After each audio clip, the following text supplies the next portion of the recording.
உங்கள் ஆரோக்கியம் எங்கள் கவனம். இது அன்னம் என் கைவண்ணம். இன்னைக்கு நான் செய்ய போறது கோஸ் ரைஸ். இது சம்மர் சீசனுக்கு ரொம்ப சீக்கிரமா ஈஸியா முடிச்சிடலாம். சாதாரணமா வேர்த்து விறுவிறுத்து சம்மர் சீசன்ல நம்ம வேலை செய்யும் போது, அடுப்படியில வேலை செய்யும் போது எப்ப சமையக்கட்டை விட்டு வெளியே வருவோம்னு தோணும். அவ்வளவு ஃபெட்டப் ஆயிடும். ஆனா இது என்னென்ன தேவையோ அது எல்லாத்தையுமே ஃபேன் கடியில உட்காந்து நம்ம ரெடி பண்ணி வச்சுட்டோம்னா ஒரு 10 நிமிஷத்துலயே இந்த வேலை முடிஞ்சிடும். ஆப்வியஸ்லி நம்ம குக்கர்ல தான் அரிசி சாதம் வைப்போம், வடிப்போம். மீதி இருக்கிற வேலை ஒரு 10-15 நிமிஷத்துலயே முடிஞ்சிடும். அதை எப்படி செய்யறதுன்னு இப்ப பார்க்கலாம்.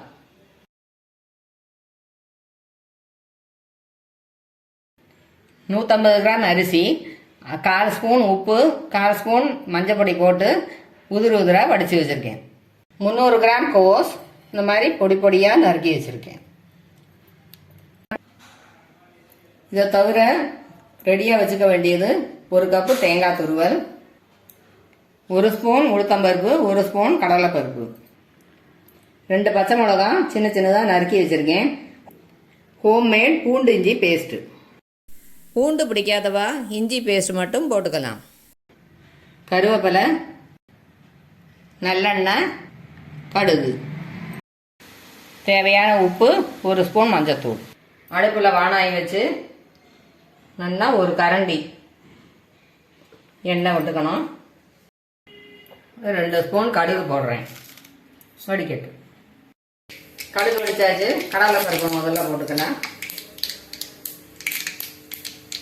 இப்போ உளுத்த பருப்பையும் போடலாம்.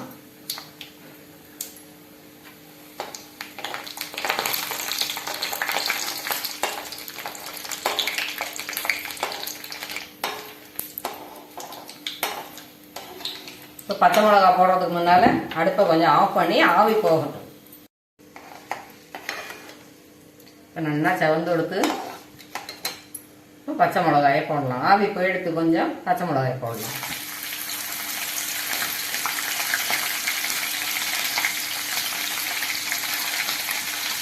ரொம்ப சூடாக இருக்கும்போது போட்டோம்னாக்கா வெளியிலலாம் தெளிக்கும் இந்த எண்ணெய். அதனால ஆஃப் பண்ணிட்டு போடணும். இந்த பூண்டு இஞ்சி பேஸ்ட்டையும் அது கூட போட்டது.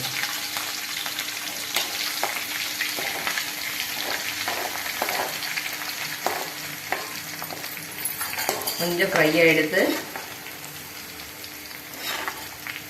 கருவேப்பிலையை போட்டுடுவோம்.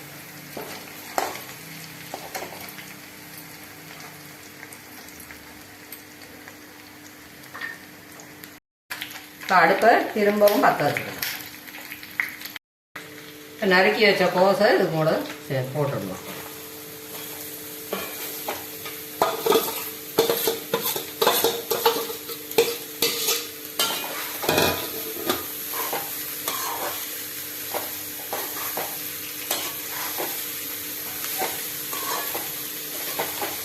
நல்லா ஒரு வாட்டி கலரி இந்த மாதிரி கொடுத்துடணும்.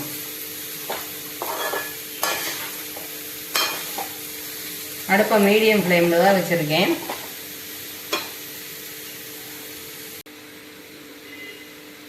கோஸுக்கு தேவையான உப்பு போடலாம்.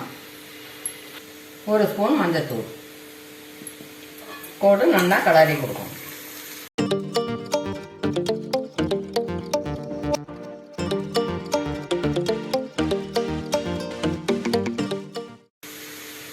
ஒரு 1/4 டம்ளர் தண்ணி விட்டுக்கிறேன்.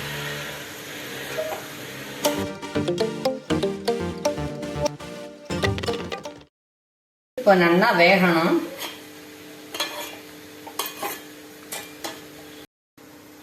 தண்ணி அதிகம் விட வேண்டாம். 1/4 டம்ளர் தண்ணி போடும். இப்போ இதை மூடி வச்சுக்கணும். அது வேகத்துக்குள்ளே நம்ம சாதத்தை உதுத்து வச்சுக்கலாம்.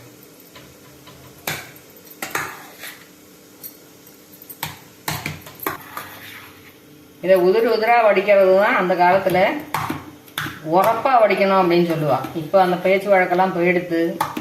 உரப்பா வடிக்கிறதுக்கு ஜஸ்ட் ஆப்போசிட்டு குழைய வடிக்கிறதுன்னு சொல்கிறா. ஆனால் உரப்பா வடிக்கிறதுங்கிற வேர்டு இப்போ யூஸ் பண்ணுறது இல்லை யாருமே. உதிரா வடிக்கணும் அப்படின்னு தான் சொல்கிறா, எல்லாருக்கும் புரியும்படியா.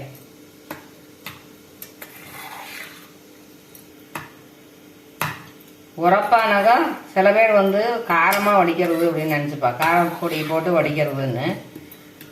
ஆனால் நம்ம எல்லாருக்கும் கிளியராக மீனிங் தெரியணுங்கிறதுக்காக இந்த காலத்தில் உதிரி உதிரியாக வடிக்கணும் அப்படின்னு சொல்கிறோம். ஓப்பன் பண்ணி பார்க்கலாம்.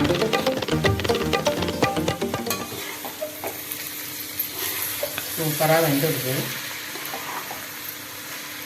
இந்த பபுளாக வர்றது வந்து எண்ணெய், நல்லெண்ணெய் ஊற்ற முடியா, அதுதான் பபுளாக வருது. கொஞ்சம் அதிகமாக எண்ணெய் விட்டதுனால தான் கொஞ்சம் சாப்பிட்றதுக்கு நல்லா இருக்கும். இல்லைன்னா ரொம்ப ட்ரை ஆகிடும். அதுக்காக தான் ஒரு எண்ணெய் விட்டுருக்கோம். நல்லா வெந்துடுத்து. தண்ணி நல்லா வற்றி விடுத்து. இப்போ இந்த தேங்காயை இதில் சேர்த்துக்கலாம்.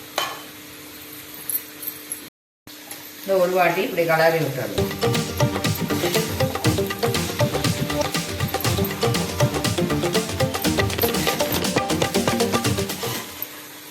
ஃபுல்லாக மிக்ஸ் ஆகணும். தேங்காயும் கோஸும் மிக்ஸ் ஆகிற வரைக்கும் கலரணும்.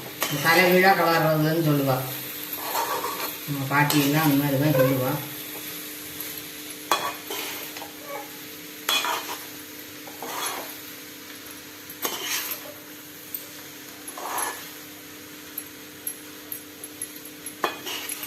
மீதி கொஞ்சமாக நமக்கு தண்ணி ஏதாவது இருக்குங்கிற சந்தேகம் இருந்தால் கூட இந்த தேங்காய் அப்படியே இதை அப்சார்ப் பண்ணிடுவோம். நல்லா கலரியாச்சு. இப்போ ஆஃப் பண்ணிடலாம். இப்போ நம்ம சாதத்தை கொஞ்சம் கொஞ்சமாக போட்டு கலரி விட்டுடலாம்.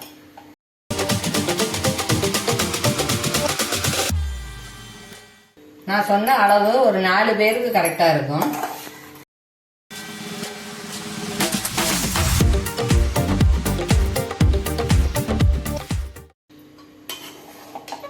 நல்லா கலந்து விட்டுருக்கேன்.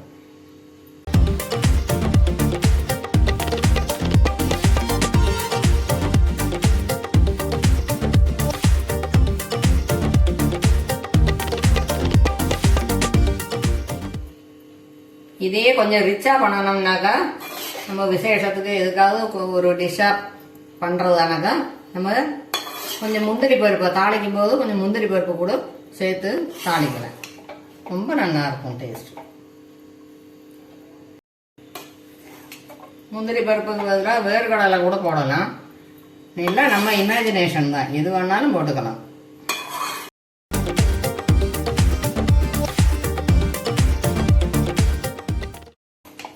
இதுலேயே டேட்ஸை கூட சின்ன சின்னதாக கட் பண்ணி குழந்தைகளுக்கு கொடுக்கும்போது போடலாம். ரொம்ப நல்லா இருக்கும்.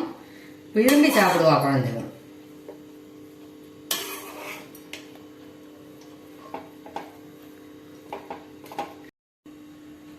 இந்த கோஸு ரொம்ப சுருங்கிடுது. இளங்கோஸா இருக்கிறதுனால சின்ன சின்னதாக நறுக்கினோம் இல்லையா, அதையும் அதனால ரொம்ப சுருங்கிடுது. அதனால இந்த சாதத்தை நான் சேர்க்கலை. இதில் சில கோஸெல்லாம் அப்படியே இருக்கும். நம்ம முத்தின கோஸா வாங்கினோம்னாக்கா ரொம்ப சுருங்காது. அப்படி இருக்கும்போது இந்த சாதத்தையும் அது கூட ஆட் பண்ணிட்டாக்கா நல்லா இருக்கும். எனக்கு இது போதும்னு இது நிறுத்திட்டேன். இந்த சாதத்தை வேற எதுக்காவது யூஸ் பண்ணிப்பேன். இதுக்கு அப்பளம், சிப்ஸு எது வேணாலும் தொட்டுக்கலாம். வடகம் கூட ரொம்ப நல்லா இருக்கும். கோஸ் ரைஸ் எவ்வளோ குயிக்காக ரெடி ஆகிடுது பார்த்தீங்களா?